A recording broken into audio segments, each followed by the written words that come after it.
Bonjour, bienvenue à toi qui écoutes ce podcast Spirit Cookie. On est dans le survol de la parole de Dieu, de la Bible, et nous sommes depuis la semaine passée, ou plutôt déjà il y a 2 semaines, parce que j'avais fait une petite introduction, nous sommes dans les livres prophétiques de l'Ancien Testament. J'ai sous les yeux la Bible, et dans cette Bible, il y a un prophète que j'aime particulièrement, c'est Jérémie.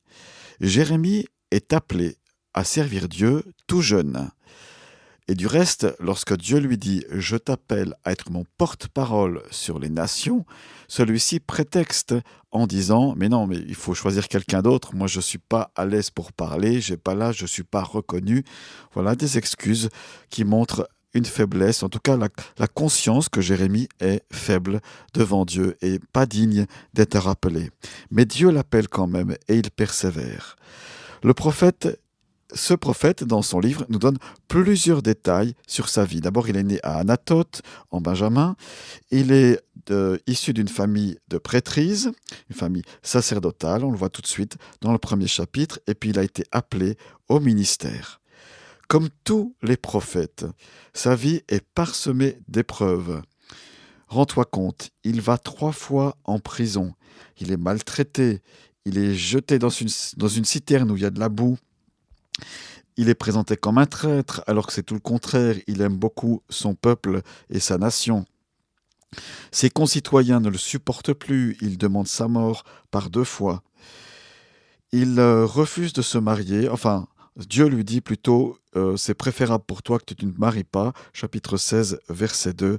Et en effet, ainsi Jérémie est plus libre de servir Dieu, donc il fait le deuil d'une vie maritale.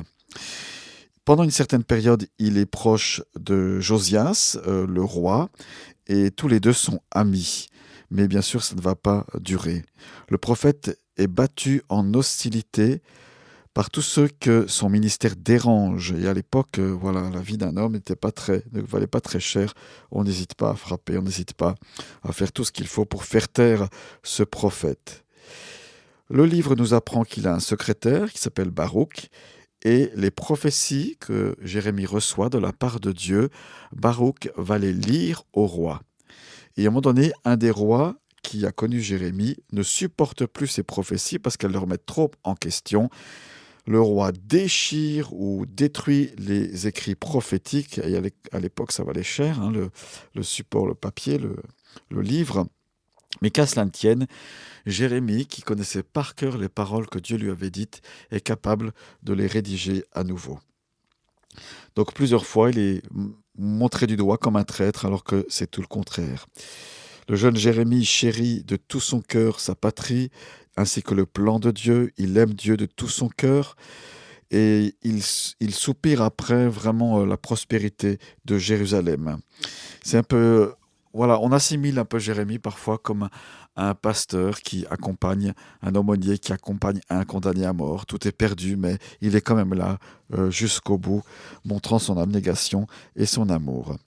Ce même Jérémie donne une prophétie extraordinaire, vous verrez cela en lisant son livre, que le peuple va être jugé, emmené en exil, en captivité, et que cet exil va durer 70 ans, 70 ans. Et cette prophétie va littéralement s'accomplir lorsque le prophète Daniel, donc 70 ans après, se rend compte et se rappelle du livre de Jérémie, et à partir de là, une succession d'événements seront là pour que le peuple puisse rentrer à nouveau dans la promesse de ce que Dieu avait prévu. Alors Jérémie a vécu au 7e siècle, 7e, 6e siècle, à Jérusalem, de 625 à 580. Il est sensible, Jérémie. Peut-être qu'on dirait aujourd'hui, il est atteint de hypersensibilité, qui est considéré comme un mal. Aujourd'hui, dans plusieurs personnes en sont atteintes. L'hypersensibilité, c'est quoi? C'est dans son émotion être ultra empathique envers des personnes, des situations, quelque part prendre sur soi facilement, trop facilement, le fardeau d'autres personnes, voire le fardeau du monde. Voilà, il y a peut-être chez lui cette hypersensibilité, mais c'en est pour Dieu une qualité, car ça lui permet de bien entendre la voix de Dieu, de percevoir ce que l'Esprit dit au peuple d'Israël ou dit aujourd'hui à l'Église.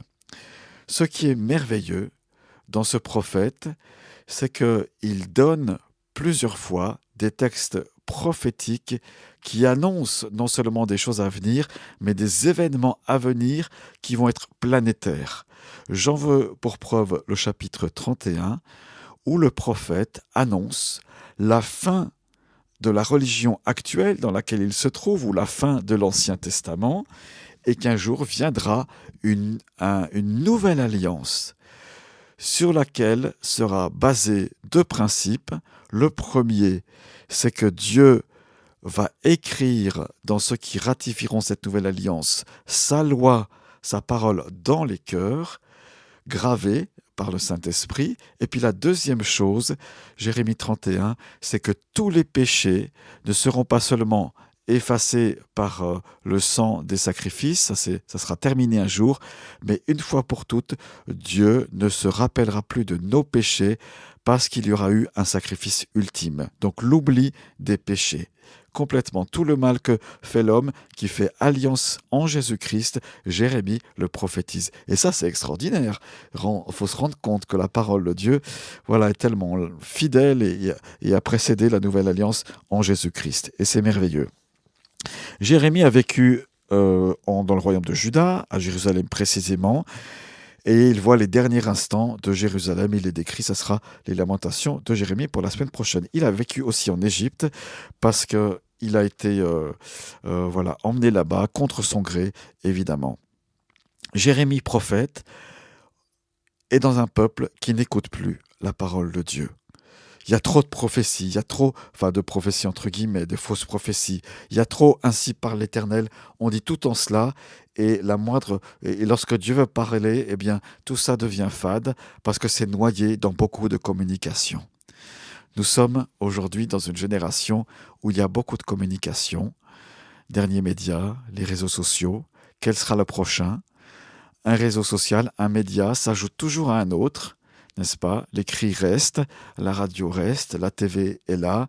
Les réseaux sociaux sont un nouveau média qui est là. Quel sera le prochain? Bien, dans tout ce foisonnement de communication, comment Dieu peut parler? Alors Dieu utilise Jérémie d'une manière toute particulière, c'est qu'il va faire des actes prophétiques. Par exemple, Dieu lui dit « Va chez le potier, tu vas voir quelque chose va se passer. » Il voit le potier faire quelque chose, le défaire, et une parole de Dieu est là, dont l'acte en lui-même est parole de Dieu, transmission d'un message. Parce que Dieu, notre Dieu, est le plus grand des communicateurs. Et il veut se faire entendre. Et il a des moyens infinis pour cela. Voilà ce que je voulais vous transmettre à partir du livre des prophètes Jérémie. J'espère que ça donne envie de le lire. Il y a des perles dans ces textes, dans tous ces chapitres. N'hésite pas à le parcourir. Et moi, je te dis à la semaine prochaine. Avant cela, rends-toi sur spiritcookie.org et tu pourras télécharger gratuitement un verset biblique illustré qui te permettra de l'apprendre par cœur. Et maintenant, avec Jérémie, tu sais ce que ça veut dire, apprendre par cœur, c'est gravé dans le cœur. C'est tellement important. Et ce verset biblique, tu peux ensuite le dire à haute voix et il s'accomplit dans ta vie par la foi. Voilà, petite parenthèse pastorale pour toi ce soir, cette nuit, aujourd'hui. Je te souhaite le meilleur. À la semaine prochaine. N'hésite pas à partager cet épisode, à le faire connaître et à bientôt. Ciao, ciao.